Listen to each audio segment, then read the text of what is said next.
Olá, muito boa noite a todas e todos. É uma enorme satisfação abrir essa, que é a terceira mesa do quarto encontro da RBCHINA, Rede Brasileira de Estudos da China. Essa é uma mesa muito especial, porque há grandes nomes que eu vou apresentar daqui a pouco, e também porque vai discutir um tema de muito interesse para quem estuda China hoje, que é a relação entre Estado e, portanto, Partido Comunista Chinês e mercado, né? Isso tem uma enorme atualidade frente ao aperto regulatório que nós estamos vendo o partido realizar nos mais variados setores, desde construção civil, e o resultado efetivo disso foi a falência da Evergrande, Big Techs, e aí com isso o aumento da regulação sobre a Tencent, sobre a Alibaba, Didi, Baidu, e educação, agora mais recentemente com a eliminação das empresas de tutoria que apoiavam os estudantes de classe média alta na China. Para tratar desse tema, tanto de uma perspectiva histórica quanto atual, nós temos três grandes nomes. A princípio aqui só dois, mas eu já vou explicar de onde é que vai, como vai ser a participação especial da Isabela Weber. Mas nós temos, então, três grandes nomes da economia política conosco. Eu vou trocar agora para o inglês, porque essa é a língua comum de todos aqui. So we have the pleasure to have here with us two or three great political economists, one great international political economist, who are going to discuss state-market relations in China. So I want to start introducing you Professor Eric HELLEINER, who is Professor of Political Science, Chair in International Political Economy at the University of Waterloo in Canada, and one of the most important international political economists in the world. He has published a large number of books, co-edited books, and journal articles that are major reference in the field of international political economy, international money and finance, and in the history of political economy. Actually, he has published so extensively that it makes my life difficult to choose just to pick a few of them. I would like to highlight his most recent book, The Mercantilist, A Global Intellectual History, published this year, which provides an intellectual history and a genealogy of strategic protectionism and other forms of government economic activism to promote state wealth and power. He has also co-edited The Great Wall of Money, Politics, and Power in China's International Monetary Relation. We also have the great pleasure to have here with us Professor Hao Qi, who is Associate Professor at the School of Economics, Renmin University in China. I think Hao Qi is one of the most talented young political economists in China nowadays. He has published several articles in major academic journals dedicated to political economy, including the Review of Radical Political Economics, Cambridge Journal of Economics, and Critical Asian Studies. Some of his articles include Semi-Proletarization in a Dual Economy, the case of China, the impact of state-owned enterprise in China's economic growth, and power relations and labor share in income in China. I know that he's also working in an article right now with Isabella Weber about state-market relations in China, and we are all very curious about it. We are also supposed to have here today with us Professor Isabella Weber, who is actually in transit right now. She's her plane was delayed, and she's hurrying up to be here for her presentation and also for Q&A. So we are keeping our fingers crossed that she's going to make it. If not, we have a video she has sent beforehand, so we can share it with all of you, and hope that she's going to make it for Q&A. So Professor Isabella Weber, she's almost a pop star nowadays in Brazilian academic circles, dedicated to China nowadays, all thanks to her book, How China Escaped the Shock Therapy, the Market Reform Debate, which made her a winner of the John Hobson Prize in 2021. Isabella Weber is Assistant Professor of Economics and the research leader research leader for China of the Asian Political Economy Program at the Political Economy Research Institute at the University of Massachusetts, Amherst. So we have decided that we start with Professor HELLEINER, then Professor Hao Qi, and then Professor Weber, following this historical path. And then we have time for questions and answers. So please post your questions either in English or in Portuguese, how you feel more comfortable, and then we'll pose them in the Q&A parts. So Professor Erika Helena, a big pleasure to have you with us. The floor is yours. Thank you so much, Isabella. Can you hear me well? Yes, great. So it's a real honor to be here on a panel with Hao and Isabella and the other Isabella, who we hope will be joining us shortly. And I'm delighted to be speaking to the audience here as well. I'm very sorry that we can't be meeting in person, but grateful that the technology allows us to connect to each other. It's really quite a wonderful thing at the moment. So all of the panelists, I think, for this session are interested in Chinese developmentalist policies from a political economy perspective. And I want to explore this issue from a historical angle, and specifically to challenge some conventional ideas about the origins, both of Chinese developmentalist thought, but more generally of East Asian developmentalist thought. And the ideas I'm outlining here have been recently published in an article in the journal New Political Economy, but they draw on this book that Isabella kindly mentioned that was published just a few weeks ago, which is on the right-hand side of the screen. So Isabella, if you could go to the next slide, that would be great. So what I'm trying to do in this my brief comments here is to challenge quite a common argument that exists in the literature, which is a historical story about the origins of East Asian developmentalism. And that's a story that says that East Asian developmentalist thought had its origins in a diffusion of Western thought. Usually the figure that people point to is Frederick List, who's pictured there on the top left-hand corner.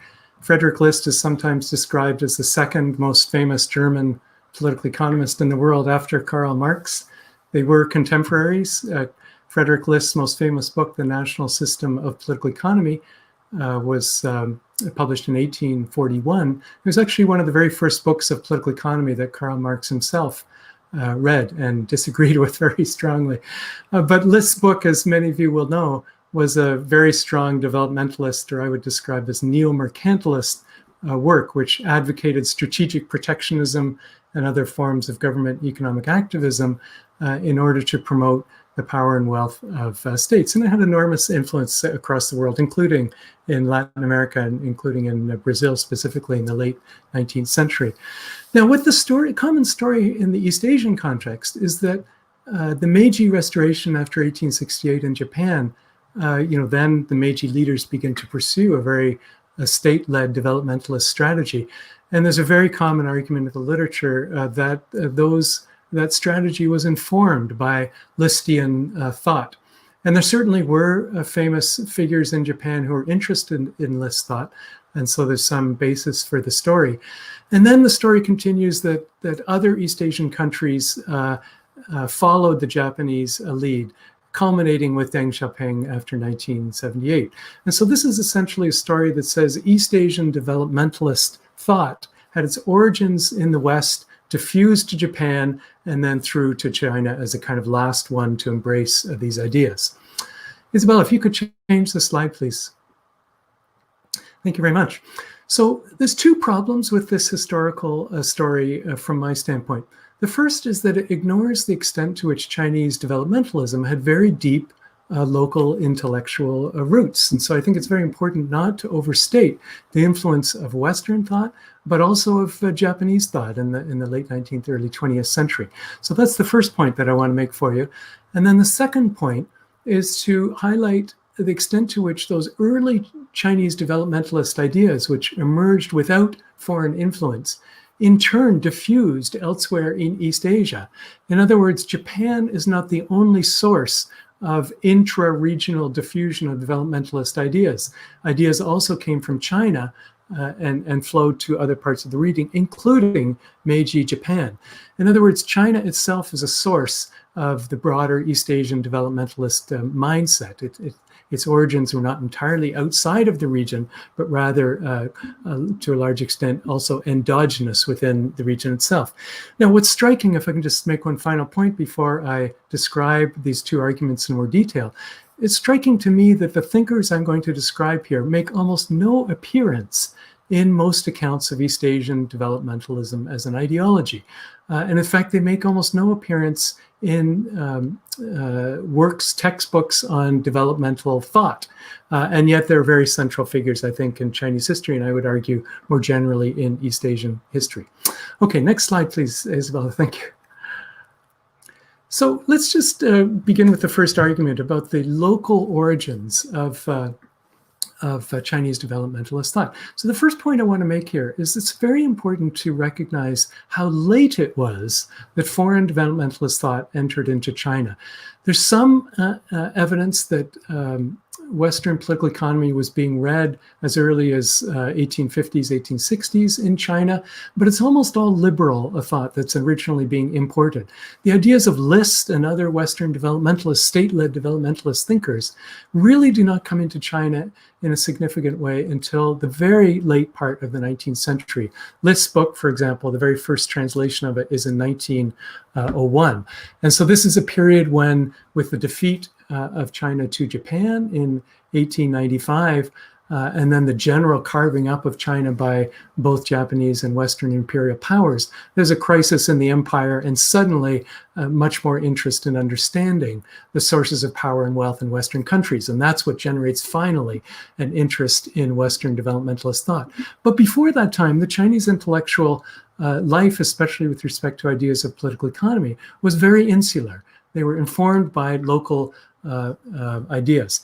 Now, what I just want to emphasize here before I describe that in more detail is the extent to which this is also true at a little bit earlier point of Japanese developmentalism. And some of you may be familiar with the revisionist literature on the Meiji period, which argues, I think very convincingly, that developmentalist ideas in Meiji Japan had some origin in Western developmentalist thought, but a much stronger influence from their own local developmentalist tradition that went back to the early 18th century and was associated with the inter-daimyo competition within Japan that generated mercantilist ideas of developmentalism that then, when the Meiji Restoration happens in 1868, were transferred to the national level and conceptualized as a kind of Japan-wide strategy. In other words, it's not just Japan, which has this, it's not just China, which has this local developmentalist tradition that I'm about to describe. It's also Japan itself. Okay, next slide, please. So who's the first thinker I just want to emphasize? This is Zhang Guanying, who's a figure associated with the Self-Strengthening School, which is a school I'm sure many of you are very familiar with that emerges after the two, especially after the Second Opium War. And Zhang Guanying, I think, is a really central figure for understanding Chinese developmentalism. He's a Shanghai merchant. He's writing in the 1870s, 1880s, 1890s. His most famous book is in 1893. It's actually a book which has one of the largest number of editions ever in Chinese publishing, so it's very widely read both at the time but then subsequently. At the core of Zhang Guanying's ideas was that the world was caught up in what he called a commercial war. And this was a war that he thought China was not fighting very well. And as a result, because it was not fighting very well, it was losing wealth and leaving itself increasingly open to foreign annexation and conquering. And in response, he argued that what China needed to do was to launch a very ambitious state-led economic reform program to boost the capacity of Chinese companies to compete more successfully, both in home markets and in international markets. So he advocated the state sponsoring and support of new firms in manufacturing, in shipping, in mining. He wanted China to raise its tariffs in order to have a higher degree of protection for these firms that he wanted to promote. And so that meant challenging the Western trade treaties that had been imposed after the Opium Wars. And he also thought the state should do more ambitious things to promote modernization in agriculture, the financial and monetary system, the educational system. He wanted to boost merchants' social position. He wanted to build up infrastructure. And interestingly to me, he even proposed the creation of what he called multinational public business zones in the border regions, where he thought foreign investors could support China's economic modernization by setting up operations, but under Chinese jurisdiction. In other words, very similar to the special economic zones that begin to emerge in the 1980s in Japan. So where do Zheng's ideas come from? Well, he's clearly quite familiar with Western practices because he's a Shanghai merchant, but he's not engaging with Western developmentalist writing, like List's writing, for example. His ideas are quite different in many ways, and I don't have time to go into the details. They're similar in a commitment to state-led developmentalism, but in their detail, they're quite different. And what he's doing is drawing not on Western thought, but rather on local Chinese tradition, especially a kind of local statecraft school that had become prominent in the early 19th century in China. Next slide, please. So what was that statecraft school? This is a school that responding in the early 19th century to the growing problems of the Chinese emperor before the First Opium War, so corruption, the breakdown of local order, the eroding control of the coast. And these are people working within a Confucian tradition who accepted the ideas of the importance of moral leadership, but they argued that that Confucian idea of moral leadership was compatible with the active cultivation of state wealth and power, and they advocated the practical study of economic problems to try to cultivate China's wealth and power. The key figure is Wei Yung, who after the First Opium War publishes a key work in 1843, which is the first high-profile study of the West, and emphasizing how foreign commerce is the basis of the power of Western states. And he urges Chinese authorities to promote foreign commerce much more actively with support of an active Chinese naval presence in the region and by importing Western technology. But once again, does he have any knowledge of Frederick List's ideas? Absolutely not. There's no evidence that he has that knowledge at all. He himself is drawing on, again, a deeper Chinese tradition. And so if you could go to the next slide. This is the deeper roots of Chinese developmentalism. Wei Yung is interested, for example, in the ideas of Cheng Hongmu. There's a book there on the left-hand side of the slide there, the book by William Rowe, which is a fantastic book describing this 18th century Confucian scholar and official who writes a lot about the need for state-led developmentalist growth in China. As William Rowe describes it, he says he wanted to boost China's productive capacity. He believed, quote, that society's efficient production could produce a surplus, which in turn might be invested in such a way as to yield steady, continual capital growth. And so that's a strong tradition in the 18th century that Wei Yung is drawing on. And I should mention that Zheng Guangying is also drawing on. And then to go much further back, and this is a point that Isabella Weber also makes in her new book that was mentioned at the start of the introductions. Both of those figures are drawing also in the much deeper tradition back from the period of the Warring States, such as the Guanzhou Tech, which is written kind of first, second century, the economic chapters of it, which again express very mercantilist ideas about the need to promote state power and wealth. And the other figure that's central to a lot of these people is Lord Shang, especially the book of Lord Shang, which again is from the Warring States period, and especially the famous phrase in that book, which is the need for a rich state and strong army. And so in the context of the problems that China is facing after the Opium Wars, many people are looking back to these ancient texts and saying, what can we learn from them? And many of them see a parallel between the Warring States period within China and what they perceive as a broader conflictual global environment into which China has been thrust by the Opium Wars. And so they go back to Lord Shang and say, what did he say? What should we do in this period of warring states on a global scale? And they're inspired by this idea of pursuing a rich state and strong army. So summing up, there's a very long tradition of developmentalist thought in China before any engagement with Western or Japanese developmentalist ideas. And so let me just now turn quickly to say what happens when foreign developmentalist ideas do come in at the end of the 19th century. And the point I want to highlight here is that these older ideas, which had endogenous origins within China, remain very influential. So if you could go to the next slide. So the two key figures here, if we're looking at the most important developmentalist thinkers in the early 20th century, they are on the left, Liang Qichao, who is very famous for importing Western political economy into China in the early part of the 20th century. But it's very important to recognize the extent to which Liang was influenced by these earlier traditions. He was influenced by the self-strengthening movement, by the statecraft school. He in fact publishes a a new edition of key writings of the statecraft school, which had originally been published by Wei Young in 1827. And he cites the Guanzi text and other of these ancient texts that many people were influenced by within China in the 19th century. On the right-hand side is Sun Yat-sen, who becomes the leading developmentalist thinker after Liang turns away from these ideas in the wake of World War I.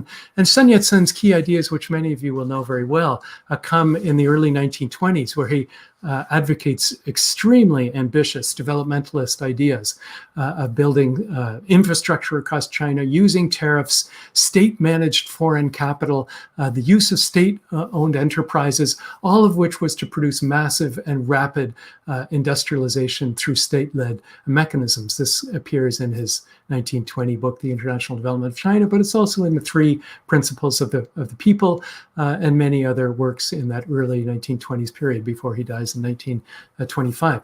Now, Sun Yat-sen, like Liang, was interested in Western thought and interested in Japanese thought, but he continues to carry on this earlier tradition of Chinese developmentalism in his work. So, for example, he's very influenced by Shen Guanyin. In fact, he may even have partially helped Zheng with his 1893 book, which went into so many editions. Sun Yat-sen also makes a point of saying that Chinese economic thought goes way back to the Warring States period and cites the Guanzi text as one of the first works of economics, as he puts it. Okay, if you go to the next slide, please. Now, I just want to highlight the extent to which Sun Yat-sen's ideas, which, to remind you, go back and have this origin in this earlier Chinese developmentalist tradition, had a key influence on subsequent Chinese reformers. They remain a key reference point in the 1930s and 40s, both for Chiang Kai-shek, but also for the communists, who continue to cite the Three Principles of the People, for example, as a key reference point. When Mao, of course, comes to power in 1949, he turns away from Sun Yat-sen's ideas in the economics and goes for a Stalinist model of development. But when Deng Xiaoping comes to power in 1978, he goes back to a development model which is very similar to what Sun Yat-sen had advocated in the early 1920s. State-led development with state-owned enterprises, an emphasis on infrastructure, emphasis on strategic protectionism, and above all, managed foreign capital, which is at the core of Sun Yat-sen's ideas. Xi Jinping has also cited Sun Yat-sen's ideas, for example, at the 150th anniversary of Sun's birth in 2016. She praised Sun's economic ideas and boasted that the Chinese Communist Party had met and exceeded the goals that Sun Yat-sen outlined in his famous 1920 book, The International Development of China. And I think it's also interesting to note that in the 1980s and 90s, people like Zheng Guanyin and others of the self-strengthening movement began to be depicted more positively within Chinese intellectual circles. Now, of course, this is not to deny that Deng and Xi Jinping are drawing on foreign influences from East Asia and from elsewhere. I'm not trying to say they weren't, but I'm saying to say there was at least some, I think, drawing on this deeper tradition of Chinese developmentalism that had very deep local roots. Okay, next slide, please. So that's my first argument, is just to highlight the extent to which I think we need to see this deep history of Chinese developmentalism, and not to see Chinese developmentalism as simply a product of copying an East Asian model, which in turn had come from the West. Now, let me come to my second argument, which is to argue that early Chinese developmentalist tradition that emerged before Western influence also, I think, had an influence on the region itself. And so the conventional wisdom is that Japan was the key source of intra-East Asian flows of developmentalist ideas. But I think China also played an interesting role that deserves some attention. So if you could just go to the next slide. So just looking at this influence in the Japanese case, first of all, it's very important, I think, to recognize that the Meiji leaders themselves drew on Lord Shang's slogan of a rich state and strong army. I'm sure many of you know this already. It was a rallying call in the Meiji period, Fukoku Kyohei. And that in turn had been, in fact, part of Japanese developmentalist discourse going back into that 18th century period that I mentioned earlier, that was the origins of endogenous Japanese developmentalism. They're very interested in Shang Yang's ideas. After the Black Ship come in the mid-1850s when the Americans open up Japan. Again, it's very interesting how Lord Chang's ideas are used, but also how Wei Yang is in fact being read very early in Japan in the 1850s. And there are even some scholars who argue that, I'll just quote from one recent historical work that says it's no exaggeration to say that Wei Yang's work, and they're referring to his 1843 book, inspired Japanese modernizers to end the closed-door policy and march towards modernization, and in a way triggered the Meiji Restoration in Japan. And so, again, to recognize the extent to which Japanese thinkers were looking at the Chinese experience, reading Chinese work such as Wei Yang's work, and trying to learn from it about how they should be responding to the West. I think it's interesting to think that, Wei Yang's book is published in 1843. List's book is published in 1841, almost exactly the same time. And yet Wei Yang is being read much earlier in Japan by the 1850s than List, who is not, in fact, translated until the 1880s in the Japanese case. And then just to mention that even Zheng Guanying's work is being read in Japan, as are some of his colleagues, such as Wang Tao. Okay, next slide, please.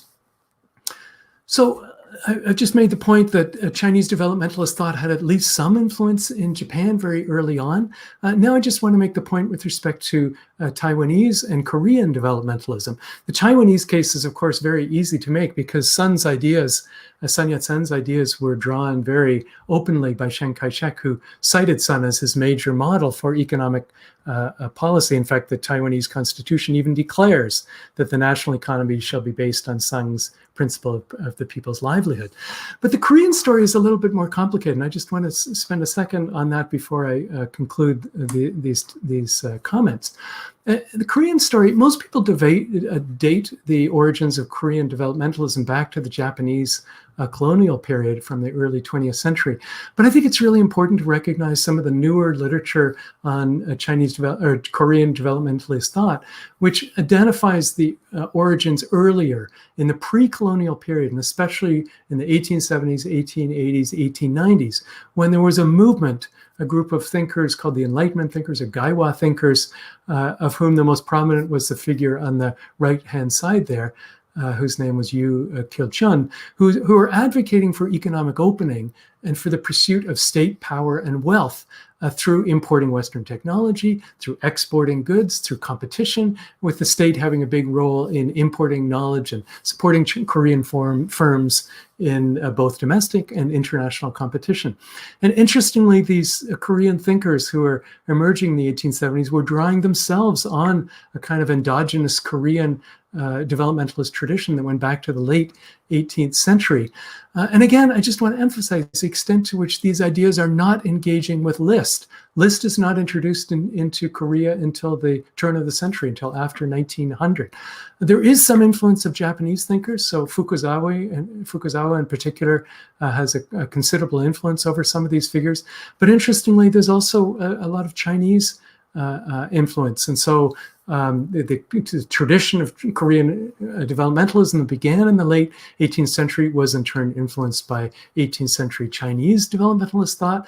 There's also a legalist influence through Lord Chang, and there's also Wei Yang's book is circulating in Korea even more quickly than it circulates in Japan. And so people like Yu Kil-chun are very interested in Chinese thinking. There are a couple specific Chinese thinkers who have enormous influence in around 1880 in encouraging Korean developmentalist thought.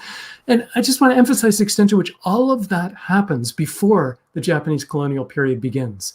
And there are even some direct connections that are important to recognize. So someone like Syngman Rhee was in fact part of that pre-colonial Gaiwa movement, the Enlightenment movement, and then emerges, of course, as Korea's first leader after independence, after World War II. And so these are figures who had a long history of this developmentalist thought going back to the pre-colonial period. Okay, if I can just finish up then with the next slide. So just to sum up, the point I'm trying to make is that for some reason, China is not given a very prominent place in histories of developmentalist thought. And yet I think it probably should have a more prominent place, both in terms of its own history, but also in terms of the history of the East Asian region more generally.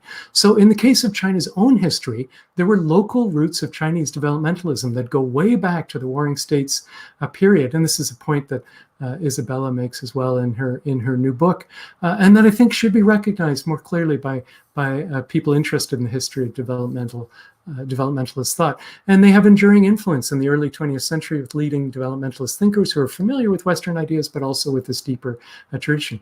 And then there's a diffusion of those ideas within East Asia. And in some ways, we shouldn't be surprised about this. Chinese ideas had enormous influence in East Asia, the kind of prestige of Chinese thought in the 19th century. And then the fact that China is the first to be defeated by the West meant that other people in East Asia were very interested in the Chinese experience. And so my point is just to emphasize that Chinese thinkers deserve a more prominent place in the history of both Chinese developmentalism, but also East Asian developmentalism more generally. And I think even if we look at books on the history of the developmental state, for example, and you look in the index for Chinese thinkers, you really don't find any historical thinkers. The Chinese story usually begins with Deng Xiaoping. And yet I think we could be telling that story with more Chinese intellectual history within that. Now, the very final comment I just want to make is, why is it that these ideas have not been brought into our textbooks on the history of developmentalist thought in East Asia, or even more generally? I've spent quite a bit of time trying to think about this because it's a bit of a puzzle. And I think the answer is two possible reasons. One is because of the Chinese decline in the late 19th century. People were not so inclined to look at China as a source of developmentalist thought. People were so interested in the contrast between Japan's successful state-led development and China, the opposite, that there wasn't much interest in looking at Chinese thought, even though there were these very rich traditions within China. And then I think the other reason is the point that I began these comments with, which is the enduring influence of this Western diffusion story that people have long felt like East Asian developmentalism has its origins in Western thought. And I think we really need to move beyond that point. It's not that Western thought had no influence. It certainly had lots of influence in the late 19th century in a place like Japan, but the region also had its own developmentalist traditions, both China, but also Japan going back to the 18th century, and even Korea going back to the late 18th century. So I'll stop there. I hope these comments are interesting to you. And I just want to thank Isabella very much for moving the slides along so efficiently. Thanks, Isabella. Professor HELLEINER, thank you so much for this so rich, profound, intriguing presentation. It brings us several questions, both related to the history of economic thought and also to China's political economy nowadays. It really instigates us and really helps us to understand how the state-market relations in China are functioning today. So I thank you profoundly for this deep presentation. So now it is my pleasure to invite Professor Hao Qi for his presentation, which is going to be a conceptual framework on state market relation in China, clearly connected to Professor's HELLEINER presentation, but from another methodological and theoretical point of view. So wonderful to have you again, Hao, and the floor is yours. Thank you.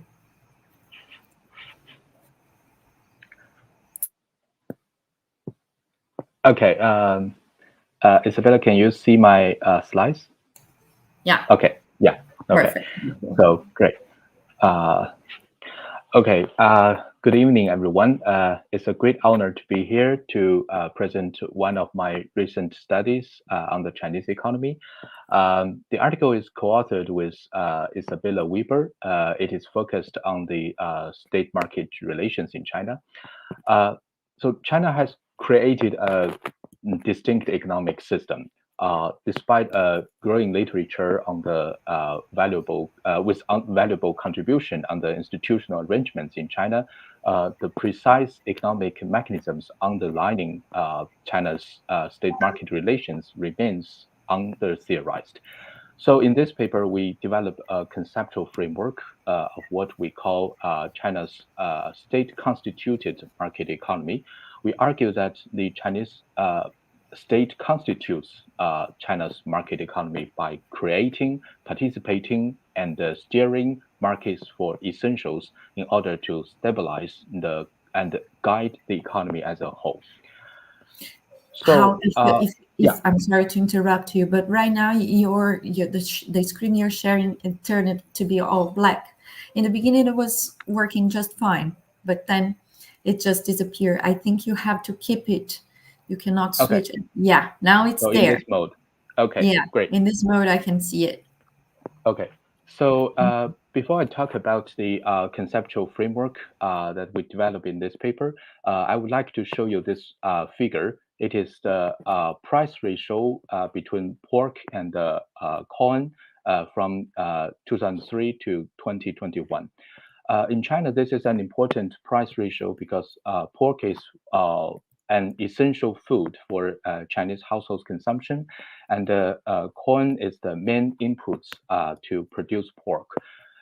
During 2020, when pork price rose rapidly due to the hit of the swine fever in the past 2 years, the Reserve Management Center, which is a state-owned enterprise in China, constantly released reserves of frozen pork on a large scale in order to increase domestic supply and stabilize the pork price. And actually, this is a policy of the Chinese state.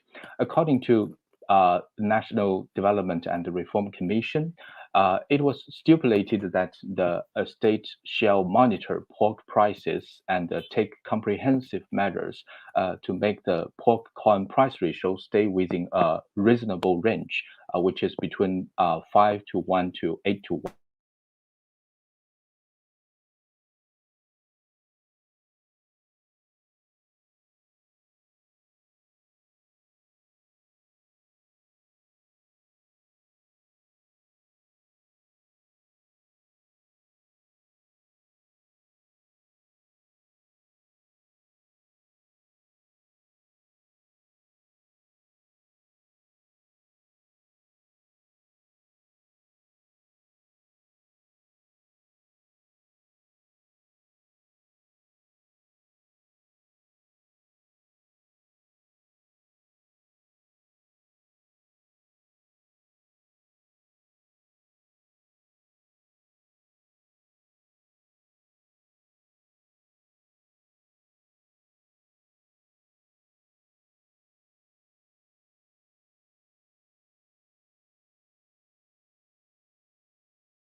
So we're having nós estamos tendo algum problema técnico aqui. Estou percebendo agora que o professor Hauti caiu e no meio da sua apresentação, no meio da sua fala. Para mim tinha congelado, não sei para vocês que estão acompanhando, para mim ficou tudo congelado e agora ele caiu.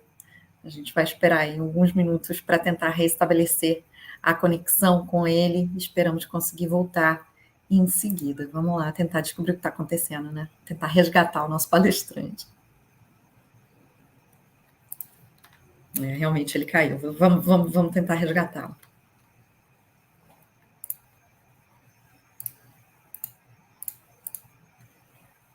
Uma alternativa, equipe técnica, seria a gente transmitir o vídeo da Isabella Weber nesse momento. Vocês acham que funcionaria bem? E a gente retoma a apresentação do Hauti do zero em seguida? Então tá bem, Guilherme, vamos fazer isso, por favor.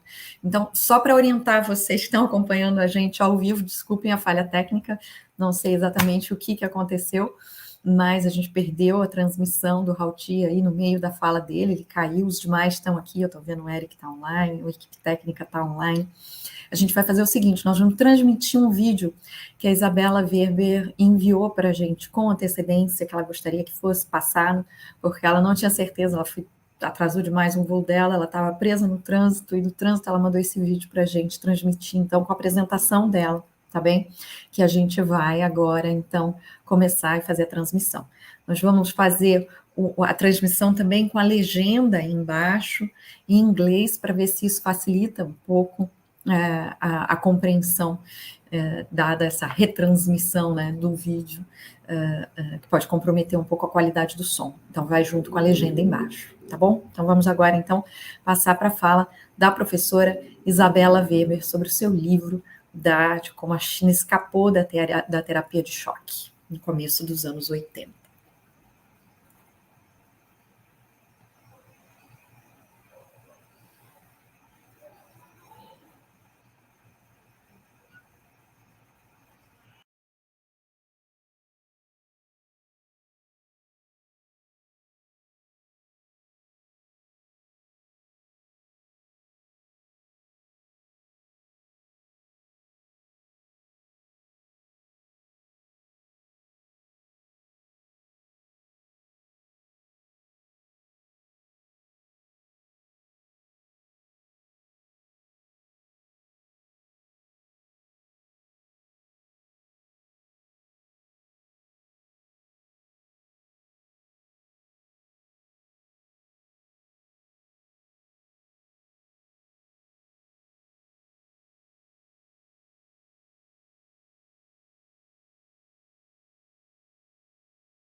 Vamos tentar mais uma vez.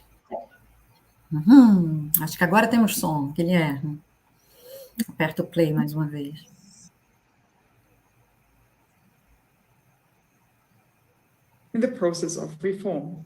I focus on the 1980s as the first decade of reform. The question of China's future. Vamos começar do começo, e agora temos som. Peço desculpa aí a todos e todas. Agradeço a paciência. Crossroads in world history.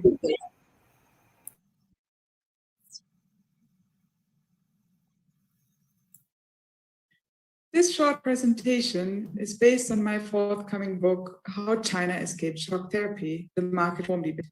I would like to foreground the tension between economics as a policy paradigm and economics as a discipline. If one focuses on economics as an academic discipline, one can easily gain the impression that China is fully assimilated to the neoliberal mainstream of economics. At the same time, however, China's economic policies diverge in important ways from the neoliberal paradigm dominant elsewhere. The adaptation of the language of neoclassical economics and the complete overhaul of the economics discipline under the auspices of both the communist state and international partners like the Ford Foundation, the World Bank, and the American Economic Association were part of the larger tapestry that led to the widespread belief that China has not only been undergoing marketization and has integrated into global capitalism, but is on course to a wholesale assimilation with the neoliberal model of economic governance. Yes, China was pursuing gradual reform, but it would eventually be completed, so commentators both on the left and on the right argued, and China will become just another capitalist neoliberal country. In this line of reasoning, China's distinctive gradual path of reform was seen as separate from the economic model that would eventually emerge from this process. In the spring of 2021, the hope or danger, depending on one's political priors, of China's wholesale assimilation to the neoliberal model has been fundamentally shaken. Among those banking on China's institutional convergence with Europe or the US, hope has often given way to panic, if not outright hostility. It turns out that China's distinctive platform has created a new economic, as Barry Norton, the most authoritative political economist of China, has really attested. This presentation sheds light on the relation between China's distinctive path and its distinctive economic system by analyzing the role of different kinds of economics in the process of reform. I focus on the 1980s as the first decade of reform, a time when the question of China's future model was wide open. With the benefit of hindsight, we can see that the 1980s were a crossroads in world history. This decade marks the beginning of China's rise and Russia's fall, the inflection point of China's convergence with Europe and the US in terms of economic power, as well as the beginning of the decline of the other 20th century giant of socialism. It was not at all clear from the vantage point of the 1980s that history would evolve in this way, not only in relation to China and Russia, but also in relation to Latin America. The Chinese reforming of the early days still marveled at the glorious development of Brazil. When Mao died in 1976, China was still a very poor country. The ambition of the communist revolution can, of course, not be reduced to material development. Yet, escaping so-called backwardness was a leading theme throughout. The day after Mao declared the creation of the People's Republic of China, the People's Daily editorial of October 2nd, 1949, laid out the economic ambition of the revolution, quote, to gradually change this backward agricultural country into a civilized and progressive industrial one, end of quote. Felix laid out the struggles that, including the famine, the retreat to less collectivization and the aftermath of the failed Great Leap Forward, and the culture to enhance the forces of production through political means. Mao's designated heir, Hua Guofeng, returned to a more orthodox version of socialism after the end of the Cultural Revolution. He attempted once more a Stalinist-style big push industrialization that was meant to be fueled this time by foreign technology. When the oil reserves that were supposed to finance such foreign transfers turned out to be hopeful projections, Hua Guofeng's big push ran out of steam and Deng Xiaoping consolidated his power. Still under Hua Guofeng, Chinese delegations had started to tour the capitalist world. Deng Lichun, a key ally of Deng Xiaoping of the early days of reforms, and the former secretary of Liu Shaoqi, is reported to have sighed with emotion that the Western countries were now prosperous, rich, civilized, and polite when reporting on his travels. His observations, quote, "There was no sign of revolution at all," end of quote. In contrast, as Chunyan, the key leader of the initial economic reforms warned at the 1978 CCP conference, it has been almost 30 years since the founding of the People's Republic of China, but there are still beggars. How can this be the case? If the problem of having enough to eat is not solved, the peasants might rise in rebellion and be cities by local party leaders demanding food. End quote. As many of my interviewees who were involved in reform policymaking in the early days pointed out, initially, the immediate motivation for reform was ensuring basic needs of eating full, dressing warmly, and a safe home. In this context, Deng Xiaoping elevated the materialist ambition of the revolution to the highest and all-encompassing goal. At the famous Third Plenum in December 1978, Deng Xiaoping claimed that China's goals were to rid our country of poverty and backwardness and to catch up with or even surpass the advanced countries. The primacy of economic development in the Deng era was clear early on. Deng also pronounced already in 1979 that saying that the market is limited to capitalism is wrong. Why can't socialism practice market economics? Thus, seeing the use of markets within the realm of possibilities under socialism.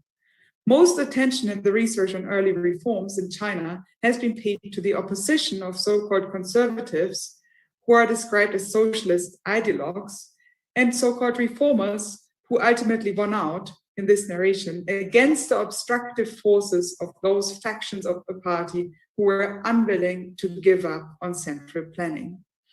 In contrast, my research foregrounds the tension within the reform camp. I show that the question of how to reform China was subject to a fierce and consequential debate. Should China tear down its system to make space for a market economy in one big bang? Or should the old institutions be used to create market functions by keeping control of the core of the economic system? This, in reading, was a key question of China's market reform debate. Deng Xiaoping set against the Cultural Revolution, rallying cry of politics in command, his slogan of economics in command. However, at the eve of reform, economics as a discipline lay in shatters. It had been banned during the Cultural Revolution. Economic thinkers such as Sun Yifang and Xu Mutiao were ousted. The institutions of economic research were put on. In order to put economics in command, both a trial and a reinstatement of the discipline was required. This is reflected in the observations by Deng Liqing and Deng Xiaoping here in 1979 and 1980. Deng Liqing observes, in the past, we were accustomed to going from concept to concept, from quotation to quotation. This must be changed. Before, relatively many belonged to the scholastic group and did annotations on the classics. Comrades who do practical work feel that it makes no difference whether we have this kind of research work or not. Or even when we do, it is bothersome. So in other words, in order to put economics in command, economics first has practice. Deng Xiaoping pointed out that a good aside for many years, haven't been back in their original post for very long, have lost touch with the situation. Even those who stayed at their posts all are confronted with new problems they find hard to grasp immediately. So in other words, the result of the Cultural Revolution, the institutional infrastructure of economic research had taken its toll so that economics could not easily be put in command.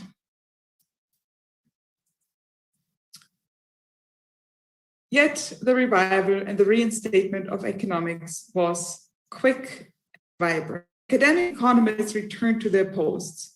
Reform writers that had long been previously published were put out in a wave of revival of the debate of the 1960s, Felix in his presentation, and often harking back to the Eastern European and Polish debates introduced by Brian. In certain economics that could inform the creation of a new economic system, Chinese research institutions engaged with a wide range of foreign counterparts. The World Bank played a key role in bringing Eastern European immigrants, like the Polish disciple of Lange, Bruce, and the Czech architect of the economic reform program of the Prague Spring, Otar Schick, and later also Janusz Kornai, to China. They were seen as ambassadors of neoclassical economics who also spoke the language of socialism and were as such the Chinese context than, say, Milton Friedman, or possibly even than Gregor, the prophets of Western economics at the dawn of reform in China. Volumes edited by Felix and Dieter Plewe. In this context, German ordo-liberals and the socialist calculation debate that involved Hayek and Mises and Lange on the socialist side, among many others, also had an intellectual bearing on the formation of a reform paradigm that emerged dominant among China's academic economists. The emerging camp of academic reform economists was soon joined by young scientists and engineers who helped researchers ethics. While these academic economists were trying to solve the puzzle of how to introduce markets into a central command economy through theoretical deliberation and by catching up with Western economics, another camp of reform thinkers emerged through applied research. Revolutionary veterans who had led the economic warfare during the Chinese Civil War joined forces with a generation of urban youth who had been sent down to the countryside during the Cultural Revolution and returned to the cities when Deng Xiaoping reinstated the university entrance exams. Some of them were connected to key leaders through family ties. Deeply versed in the question of rural development, a movement of young reform intellectuals was forming that soon came to assist the reform leadership, Zhao Ziyang in particular.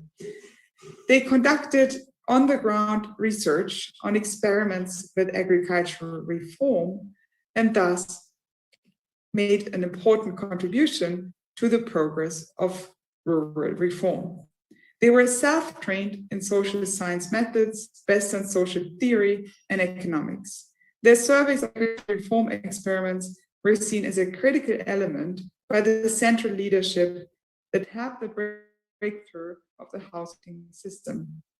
As a result, the interaction and the relationship of trust with Premier Zhao Ziyang in particular, that set them up to found the first quote-unquote independent research groups and think tanks that directly advised the central government.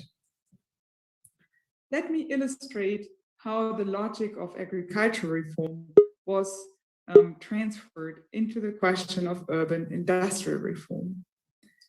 This is a diagram that tries to consider the setup of the urban relationships with an eye on the rural political economy. We can think of as people's communes. Commands will be both setting prices, particular for that would then be produced by these people's communes and delivered in quotas to the urban industrial system at the price set by the center. Prices were set in a way that there was a net transfer from the rural agricultural sphere to the urban industrial sphere. Agricultural reform can, of course, in simplistic terms, be thought of roughly as illustrated here. In the early years of reform, of course, not starting from all people's communes at once, but starting from some experimentation grounds, the quotas, the responsibility for the delivery of quotas was moved from the production team down to the households. So in other words, households now had to contribute their share for the locality to be able to deliver their quota to the central command authorities. However, they were able to produce beyond that share, they could produce on their own accounts and could sell their their household surplus production on the market at the time at a market price that would have exceeded the planned price. So as a result of this rearrangement of the responsibility of the delivery of the quota, market relations were starting to emerge within the realm of the parameters of the old system, and a dual track price system was market prices consciously diverged from planned prices. Importantly, the core of the quota and price setting system that regulated the relationship between the urban and the rural economy was, for the time being, left in place. The urban industrial sphere was organized in quite a different fashion compared to the rural economy. It was, heuristically speaking, organized along the idea of one big national workshop. Thereby, production units that would be further high up in the value creation hierarchy would be more tightly controlled than those further down. Furthermore, the higher up the stream a production unit would be situated, the more likely it would be to be putting out its products at prices that were, on the other hand, non-essential quota actuals in further in industries. So in other words, prices were up to organize a transfer not only between urban and rural sphere, flowing from the rural to the urban sphere, but also across industries. So prices were not to decide how much each unit was doing, but rather they were an instrument of redistribution. So the big question of the market reform was how one could introduce market into the dual track system that had began from the agriculture gradually also emerged the industrial sphere, not least because of agricultural reform. Most space was initially given to the to industries further downstream that were for the working of the urban industry economy as a whole. But as these downstream production units were allowed to produce for the market at a market price, here illustrated with these blue squares, a demand pull dynamic would have also integrated the industries further upstream into the same dual track system. The second group that I have described that emerged very much from the agricultural reforms and that was constituted youth who often had a background as sent down youth in the countryside, was critical in theorizing, systematizing, and legitimizing the dual track system. In contrast, the emerging camp of academic reform economists, his critique of dual track system, it was described as full of friction and contradiction, and the language of the Virginia was applied in the late 1980s to criticize this system as being equally prone to corruption, to the point that some reform economists believed the dual track system would have to be abolished first, and a return to the plan was necessary in order to then transition to the market more smoothly. At the core of the demands of the academic reform economists camp emerged the idea of a big bang in price liberalization. In particular, they argued the most important task ahead was to let go of the core of the industrial urban system in one big bang, in particular steel, coal, and other key industrial inputs. This should be combined with tight fiscal and monetary control, as well as a wage and tax reform. And the idea was that as the links to the central command authorities would be cut off, horizontal market relations would be emerging spontaneously and would ensure more rational prices and hence a more efficient way of production. In contrast, the dual-track group argued against letting go of the core. They did not necessarily object to letting go of prices of inessential consumer goods, especially highly profitable goods that were already in surplus by the mid-1980s, but they strongly objected to it giving up its direct control over the commanding heights of the urban industrial economy, since it could undermine the project of development and reindustrialization. Furthermore, letting go of the core of the industrial system and liberalizing prices in one big go would result in cost-push inflation, since the prices in these upstream industries were by design below costs. So once liberalized, they had to be expected to shoot up. And since each production unit was not really an independent enterprise that would have the ability to go bankrupt, the price increases would just be handed down to the next production unit, and the economy would enter a wage price spiral that could not be contained by macroeconomic control.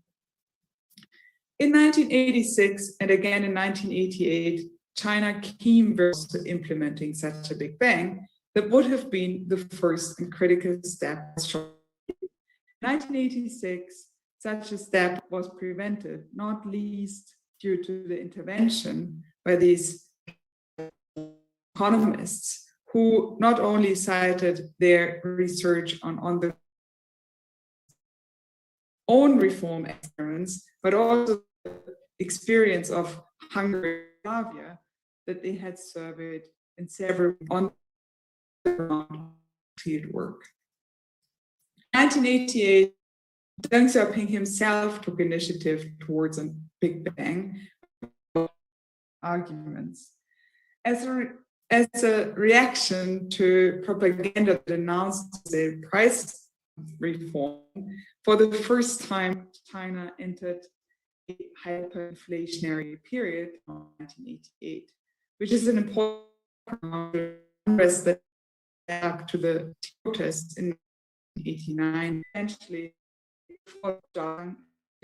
the reform that Zhaoziang established China's reform paradigm by foundations for China, path towards a distinct economic system. See here that after reforms reinstated in the 1990s, the decrease in government set prices was becoming more steep. However, we can also see that government set prices have not been critical over the commanding heights the economy was maintained. Toward the south of China and revived reform in 1992, the multi-tier reform logic was validated. Some more radical reforms brought by the reform Congress were out in the debate of the 1980s. But by this time, it was understood as a concern warning. Most period China. Its direct role over economy was trimmed. Key social such as the Iron Rice Bowl were crushed, and some shocking reforms were implemented. But there was no attempt to apply in the sense of trying to shape the whole system into a form over the demanding heights of the whole realization. Meanwhile, economic discipline has become ever more integrated into the US-led mainstream, whereas applied policy research has continued to be eclectic, but has become much more institutionalized, and the channels of communication are less open than they were in the 90s. In recent years, state capacity has been rebuilt. As the COVID-19 pandemic has once more revealed, the Chinese state remains a core player in the market. As opposed to a powerful, but it has the capacity to mobilize economy in ways we did not observe in Europe. This is not least a result of China's distinctive path of reform.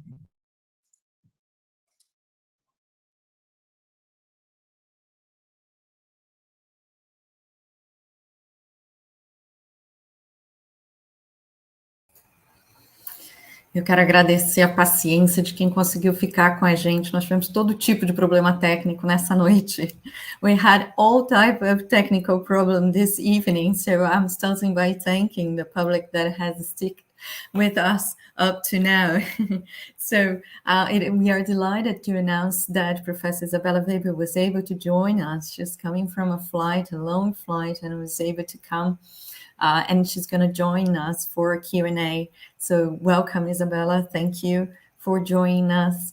Thank you for being here. And we're looking forward to listening to your words once we start the Q&A. Thank you so much. And thanks everybody for your patience. So now I turn to Professor Hao Qi to make his presentation. We also had technical problems with him as his internet fell, and we also lost his connection in the middle of the presentation. So we're going to start once again with Professor Hao Qi, and after that we go for Q&A. Então, por favor, mais uma vez, obrigada pela paciência, e coloquem as suas perguntas no chat, que a gente vai, depois da apresentação do Hao Qi, passar elas. Obrigada a todos e todas. Professor Hao Qi, the floor is yours. Yeah, Isabella, can you hear me? Yeah. And see my slides? Yeah, I can hear you well. And I can see your slide as well. Okay. So I'm so sorry that I did not realize that I was offline. There's some trouble with my network, with my internet. So I'll be brief. And so this is a paper co-authored with Isabella Weber, and we are proposing a conceptual framework to describe the nature and or understanding of China's state market relations. And so before I discuss the main point of our article, I would like to show this data. This is the price ratio between pork and corn. In China, this is an important price ratio because pork is an essential food for Chinese household consumption, and corn is the main input to produce pork. During 2020, when pork price rose rapidly due to the heat of the swine fever in the past 2 years, the Reserve Management Center, a state-owned enterprise in China, constantly released reserves of frozen pork on a large scale in order to increase domestic supply and stabilize pork price. Actually, this is a policy of the Chinese state. According to National Development and Reform Commission, it was stipulated that the state shall monitor pork prices and take comprehensive measures to make the pork-corn price ratio stay within a reasonable range. And so to release this reserves of frozen pork is one such comprehensive policies. So this is an example of the state's participation in market stabilization. But actually, this is not new. If you look at the history, even under the Maoist planning system, China's economic policymakers understood how to utilize the market to realize policy goals. Chen Yun was one of the most important policymakers under the planning system.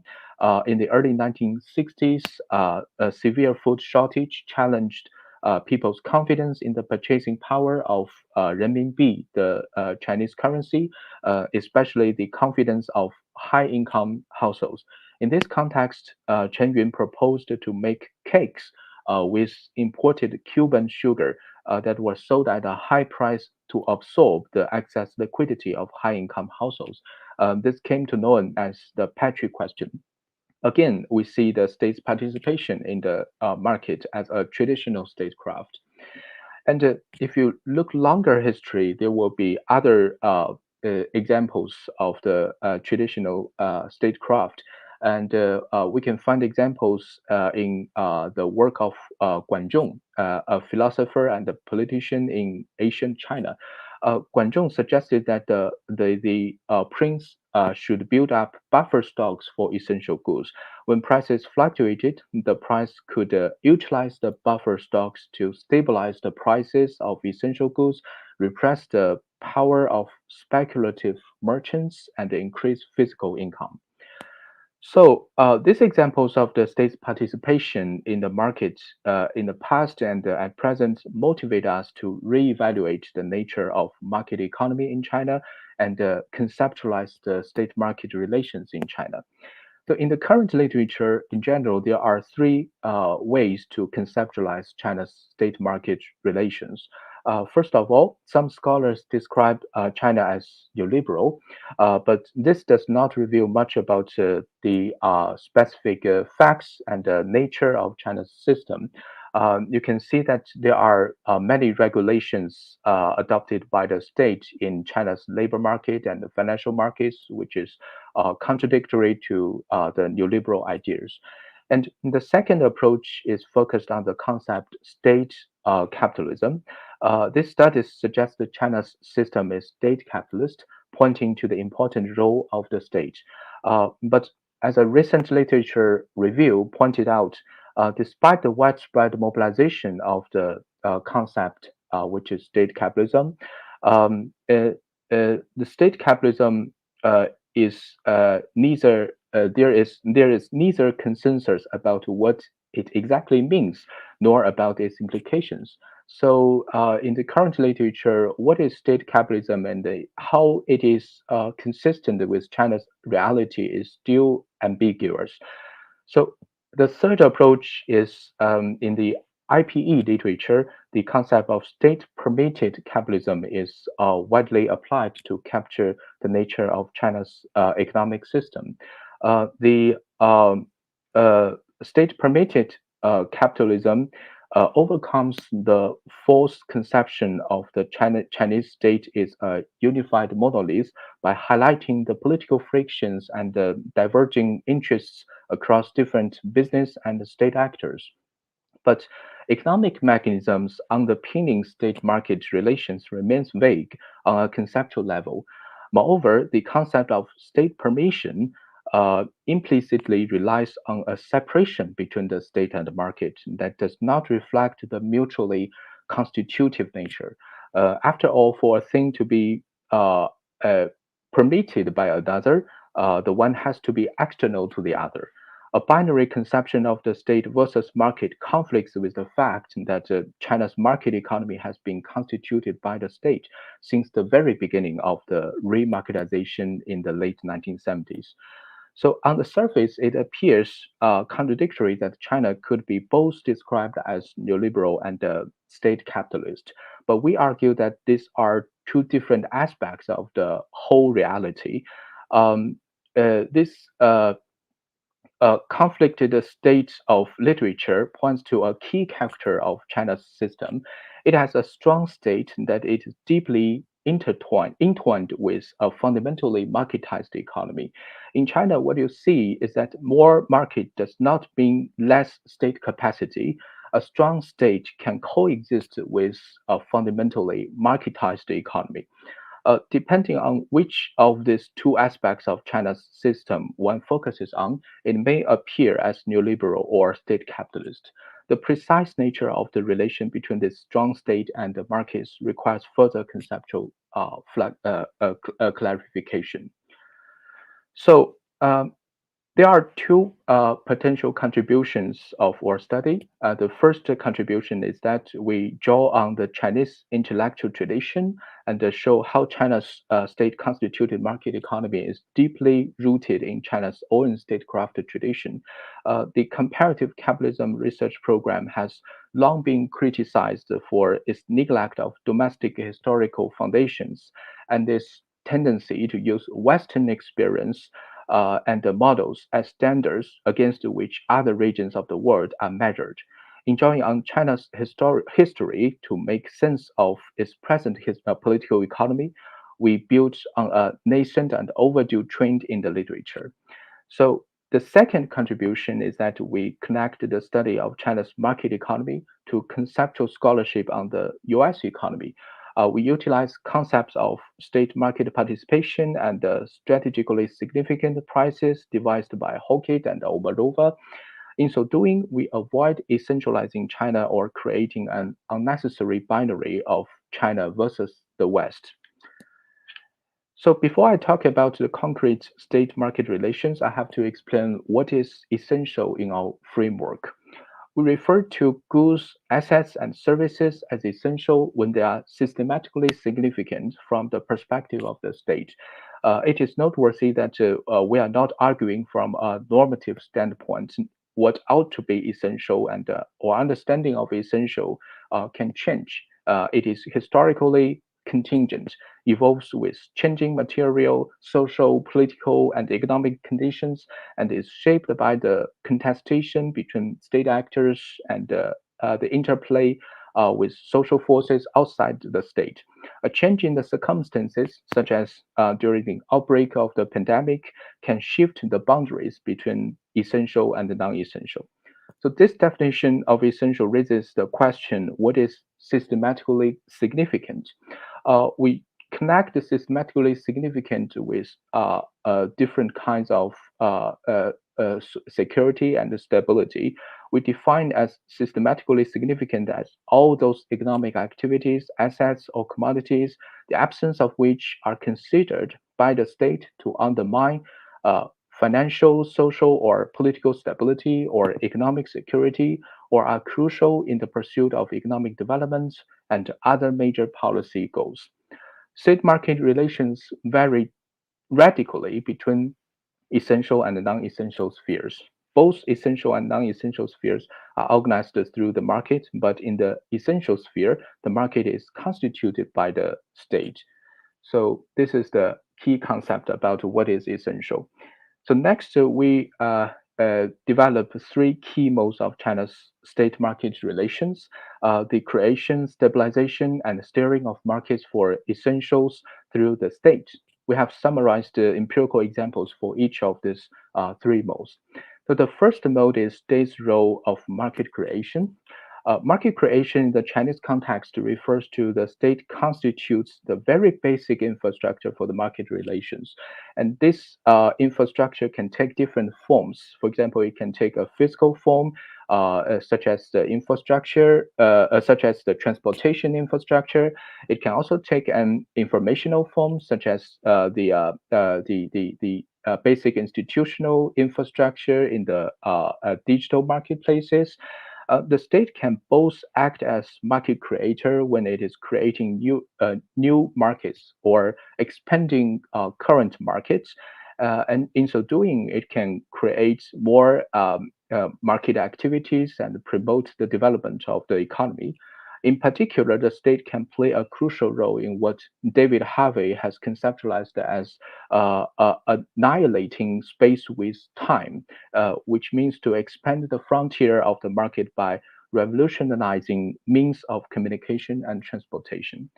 So there are many examples about the market creation role of the state. For example, Chen Muyuan recently published an article about China Development Bank to illustrate how the state creates a financing market for China Development Bank. And also, Patry has several articles on the creation of domestic capital markets and how the state supports their role in the global financial market. And also, there are many case studies about China's massive construction of infrastructure in recent decades, such as the Belt and Road initiatives and also the high-speed railway network. And the market-creating role of state was again salient during the COVID-19 crisis, when the lockdown policy paused the flow of market activities and blocked normal connections between sellers and buyers. In this emergency, we observed that the state quickly transformed the norms of the essential food market and re-established commercial connections, for example, through the digital networks, digital platforms, and innovate in the delivering methods, all kinds of institutional and technological innovations promoted by the state to facilitate the re-establishment of the market.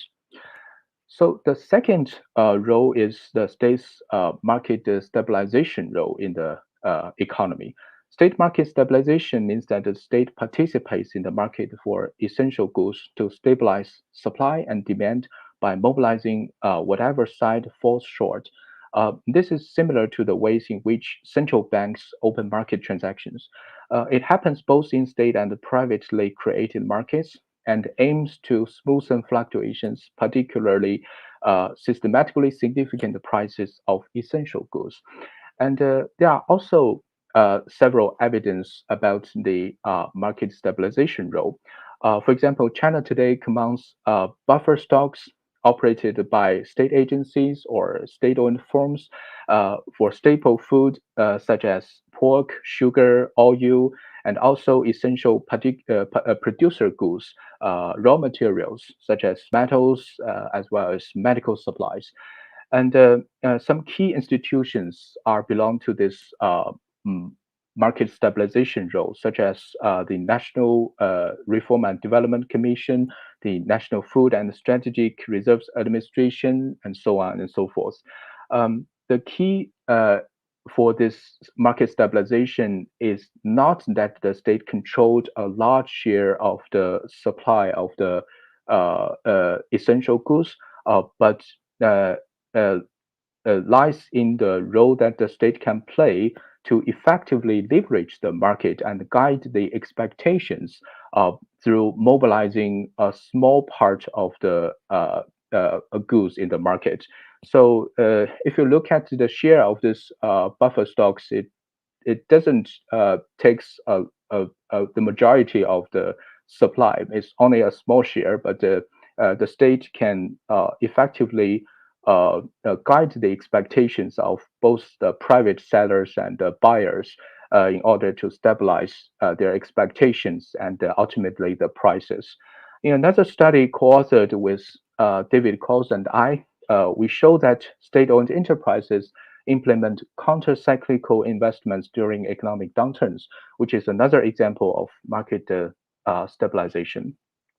The third mode of the state's role is market steering. The goals of Chinese state go beyond creating markets as an end in itself or stabilizing the economy in its existing configuration. It tries to change the balance of the market and create a new balance in order to implement its economic and political agenda. So the basic mechanism is similar to what I have described in the previous roles of the state, but the goal is try to change the market balance or change the market equilibrium to a different level in order to fulfill other political and economic agenda. So so for the evidence of market steering, this 5-year plan system is a good example. So China has transferred the legacies of the planning system, particularly the 5-year plan system, into indicative planning. A 5-year plan proposes a variety of social and economic goals, including aspirational rather than mandatory ones that serve to align expectations of non-state players. This helps to channel private investments into frontier technologies and innovations. And in our article, we have this example of electric car industry, how the state set up goals to develop the electric car industry and laid out the infrastructure building and then promote all these private players to become electric car manufacturers. So based on these 3 roles, we can propose a conceptual framework. So we proposed a concept that state-constituted market economy. This is based on the history of thought on markets in China's traditional statecraft. And if you look at this history, there is a long tradition of considering the market as two-edged sword. It has a progressive force, and it has also a dangerous role in terms of creating vulnerabilities, instabilities, and crises. So this is very similar to Marx's understanding of capitalism. Under China's economic system, there is a strand of Chinese statecraft that foregrounds the need to balance the regressive and the progressive sides of markets through state participation in the market. So we developed the concept of state-constituted market economy as an analytical framework to unpack a set of economic mechanisms that underpin state-market relations in China. We call it state-constituted market economy because constituted has 3 meanings. Each meaning corresponds one mode of state market relations. One is the state's role in market creation, and the second is the state's role in market stabilization, and the third one is market steering, the state's role in market steering. So these 3 roles correspond to the 3 meanings of constitute. So that's why we call it a state-constituted market economy. So the conceptual framework developed in this paper aims to contribute theorizing the economic mechanisms underlying state-market relations in China. We suggest the concept of a state-constituted market economy and argue that the Chinese state seeks to ameliorate uncertainties and instabilities while harnessing the powerful dynamics unleashed inherent in markets through market constituting activities. And this is a balancing act that involves the continuous redefinition of the boundaries of what is essential and what is non-essential. The state creates and participates in markets for essentials in order to stabilize and steer the economy as a whole. It thereby mobilizes private market actors, but at the same time aims to retain sovereignty over the essential parts of the economy. So that's all about the paper. Thank you very much for your attention. Wonderful, Hauti. Wonderful, Isabella, for this paper. We are looking forward to reading it. So it will be a pleasure to read the final version once we have it. So once again, it's a great pleasure to have the 3 of you all together right now. We are quite advanced on time. We've been online for over an hour and a half. It's quite late now in Brazil. So I'm going to make a short round of Q&A. I'm going to actually put together all the questions that have arrived, and I will formulate them, and actually at least one question that I do have for each of you, and I'll formulate them all together. This is not the most useful or the most deep exchange we can have, but given the extent of time, that's what we can do now. So I'll make one round of questions for each of you. Okay, so let me find all the all the questions here, starting with Professor HELLEINER. We are curious here to hear more about, in terms of concrete policies, recommendations of state interventions, and so forth. How do you compare Western mercantilists like List, for instance, with Chinese mercantilists? You said there were differences there, that we could see differences there that you could not point at that time. So I would like to hear more about which type of differences we could find between them. Also, if you could highlight a little bit more for our audience the historical elements of the parallel between the Warring States period and then the 100-year period of accumulation, to clarify a bit how this historical process that are extremely far apart, but how were these contexts important to the type of ideas that were flourishing in these two different historical periods? And finally, the last question made for you from Giorgio Romano, Professor Giorgio Romano. He's saying, very interesting presentation. What about the recognition of these early developmentalists in China itself? Could it be another reason for the lack of attention in Western textbooks?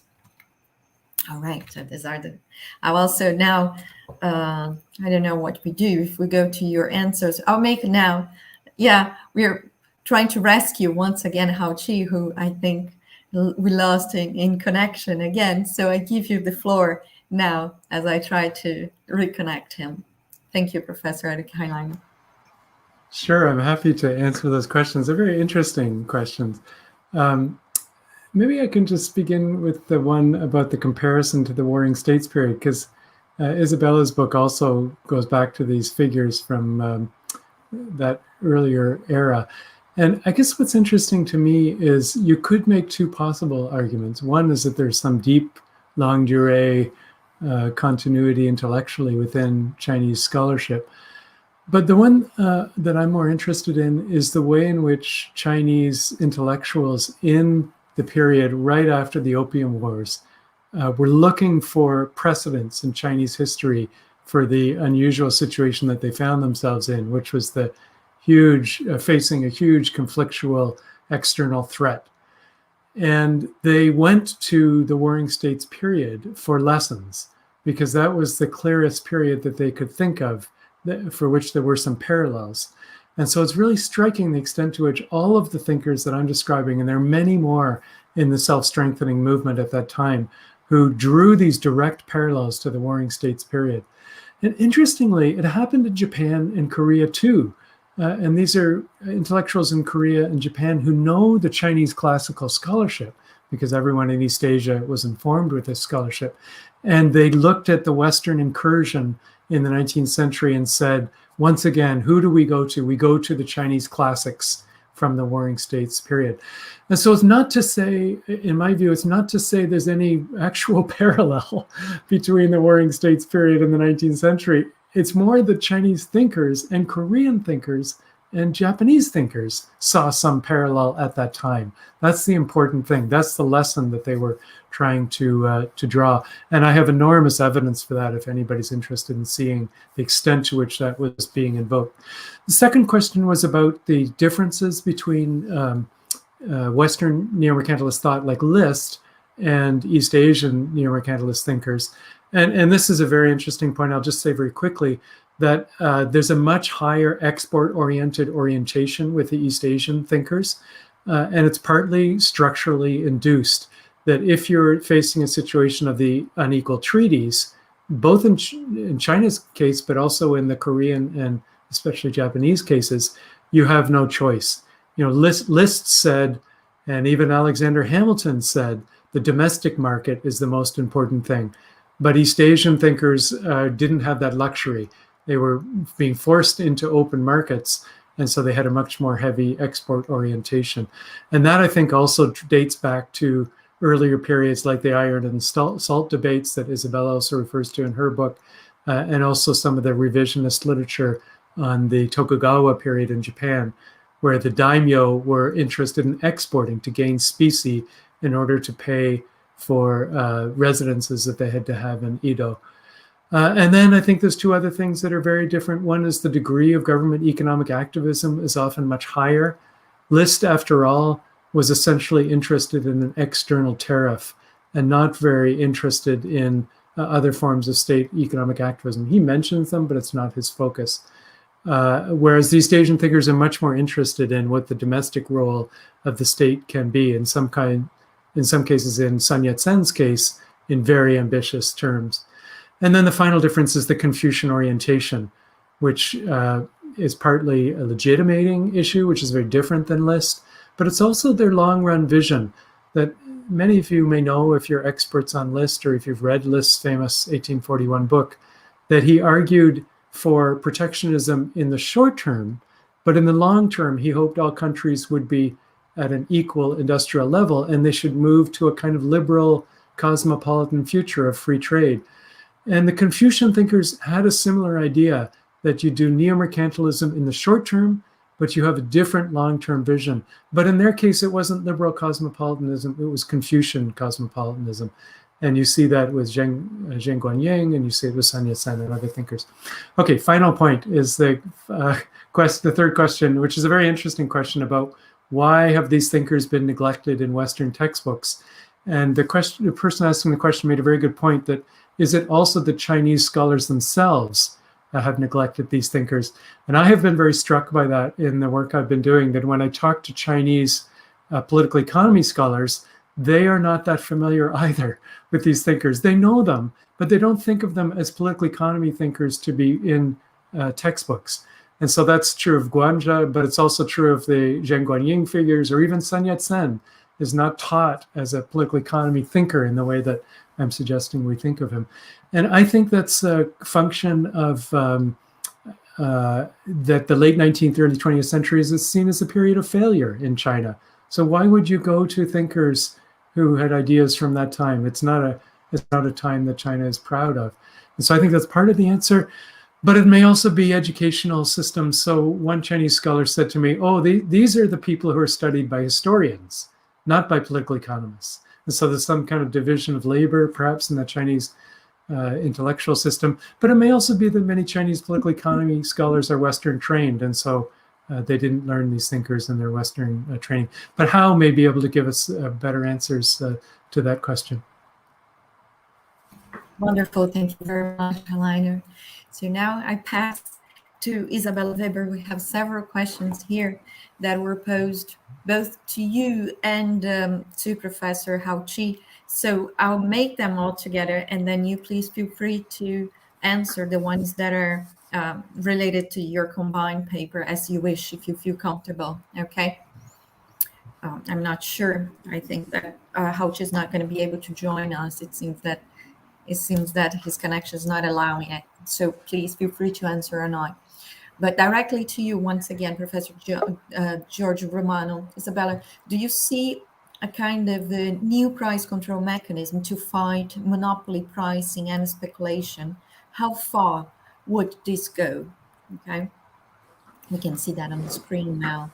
Also, that's similar to another question that we have, saying that the logic outlined in Guangzhang, which is the book of Guanzi, is that political and social stability should be prioritized, and that economic freedom is something that tends to harm all of that. To which extent is that still alive nowadays in China's current leadership? So when we discuss big tech regulation, real estate 3 red lines, and so forth, to which extent are Chinese classic lessons informing the current decisions? And then we have another question that is also for you and Professor Hao Qi. I have put it in the chat here. It's from João Pedro Braga. Given the exceptionality of the Chinese development experience in the market reform debate, what lessons can be taken for sustainable development in the South? And then a final question that I would make to try to clarify your very intriguing and very, very, very state-constituted market economy paradigm or conceptual framework. It's not clear to me to which extent is this different from state capitalism. in terms, especially from, let's say, welfare state capitalism, in which we also see this role of stabilization, we also see this role of state steering, and so forth. So if you could clarify that for us. Thank you, Isabella. Thank you very much. Okay, great. Thank you very much. Well, now I have to try to live up and fill in for Tia. So this is a challenge. But let me start by saying that it's really terrific to be on this panel. I wish I could have joined for the whole duration of the panel, and that it's really, really inspiring for me to see that Professor HELLEINER's work seems to be in a very similar spirit to what I have been working on completely independently. So this is very encouraging and really, really precious to me. So thank you for bringing us together, Isabella. Okay, so on the question of the new price control mechanism, in the book, I go at length in comparing the market reform debate of the 80s with all sorts of constellations where similar kind of questions emerged, including the Second World War economy and the question of the liberalization after the war, as well as this this ancient setting and the context of guerrilla warfare in the 1940s and to some extent the moment immediately after the revolution. So in that sense, I wouldn't say it's radically new because it has all these various historical precedences. I think it is new from the perspective in which economists tend to think about the price mechanism, where we tend to think about the price mechanism as a mechanism that prevails in a market that is basically a market of private actors. And then this can be a monopoly or oligopoly or a competitive market, but we tend to think of it as the independent interaction of basically private actors.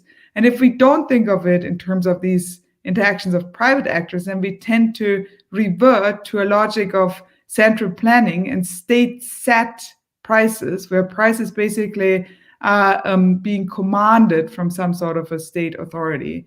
Now, with these buffer stocks type of logics, I think we do see a different kind of price mechanism in the sense that it is market-based prices, since they come about through the interaction on a market that follows the logic of supply and demand and the logic of market interaction. But at the same time, prices are strategically steered by the state with all sorts of purposes. Now, I don't think this is uniquely Chinese in the immediate post-war moment. Internationally, there were huge debates around international buffer stocks for the stabilization of commodity prices, which is basically the same kind of logic, which to some extent might have been related to the engagement with ideas of the ever normal granary in the interwar period. So in that sense, there is a Chinese connection. But I would not say that this is completely exclusively Chinese. Rather, we see the use of buffer stocks in less central and less extensive ways also in other political economy contexts. Then the second question on Guangzhong and the stability versus economic freedom. So I would, first of all, basically suggest that stability is absolutely important in Guangzhong, but I think there's no such thing as economic freedom that prevails independent from the state. Rather, the market economy is seen as being created and mediated by the state in ways that there is no such thing as an economic freedom that is completely independent from the state participation in the market. Now, this being said, this is not the whole tax is not set up from the perspective of rights or morality, but it's set up from the perspective of the pursuit of interests by economic actors, depending on how they are positioned in the economy. So if you are a peasant or a farmer, then your interest is to produce grain and to have enough for your self-sufficiency and to sell some of it. If you're a private merchant, your pursuit is to make profit and so on. And this is not seen from a moral standpoint, but this is seen from a standpoint of the position of that people occupy in the economy, and therefore they act in certain ways. And the job of the state is then to recognize these interests and to channel them in ways that are aligned with the broader objectives of the state.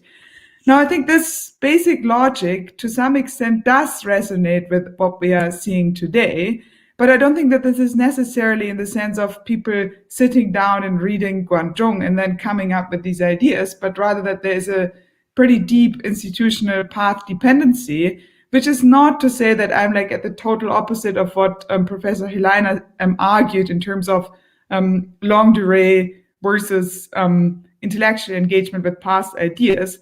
Rather, I think that certain modes of institutional governance become relevant in certain situations, and there is a historical repertoire that has a longue durée life, but then it is brought to life in specific moments. So if we look at the situation earlier this year around metal prices, for example, then this whole logic of Guanzi type of stabilization was in full operation. Of course, the institutions were also in place to mobilize this kind of logic of operation, but at the same time, it becomes relevant in a completely new way in the context of the global crisis that the world is currently experiencing.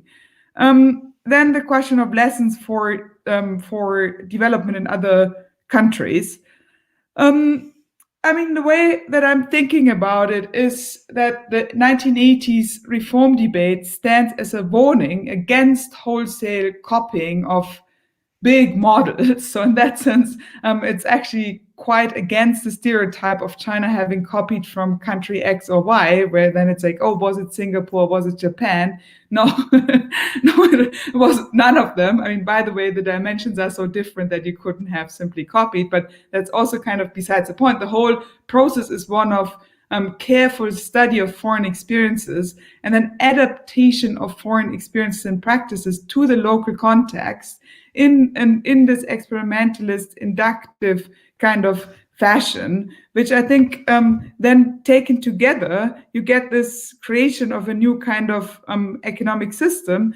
And I think there's a lesson there in the sense that it's not about introducing the Beijing model after having discarded the Washington consensus, but it's about understanding the local conditions and then understanding where in the context of overwhelming disadvantageous global economic structures, developing countries can insert themselves strategically, exploiting their knowledge and understanding of the local conditions. So in that sense, I think that actually this connection with guerrilla warfare in the 80s has some kind of a meta lesson in that guerrilla warfare also follows the logic of exploiting the knowledge of the local conditions, studying the larger context, and then inserting yourself into that larger context in a very strategic way.